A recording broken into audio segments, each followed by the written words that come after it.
pun pegah li Nabi kuatir ban neutron Isra Mi'raj pun pegah li Nabi yang le aso neraka fukara orang kafir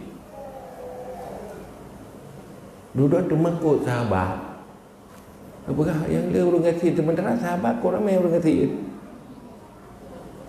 fakir mal ya Rasulullah pugasin harta Rasulullah kan fakir ilmu miskin ilmu artinya miskin ilmu agama warisan Rasulullah jauh lebih beresiko daripada miskin harta. Resiko miskin ilmu jangka panjang, risiko miskin harta sebatas kehidupan dunia. Karena susah gasian hidupnya naki gasian harta, susah dunia berakhir dengan kematian. Senang dunia berakhir dengan kematian. Tak elok kita minta harta, kaya, buka, watelnya kaya pula mah.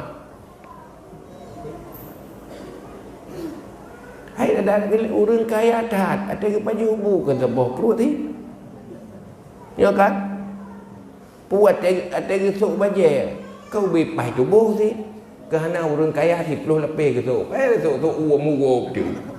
Tak letak baju.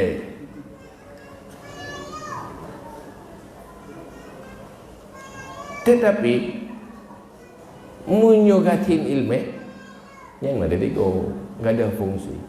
Karena merempok syurga pat tamiddah ini itu yang merempok neraka pat merempok ini itu yang si. Maka utus Rasul gume agama supaya mangat tatume kebahagiaan abadi tatu omita ini itu yang. Maka pun sukseskan ilmu. Yang kedua, amalkan ilmu.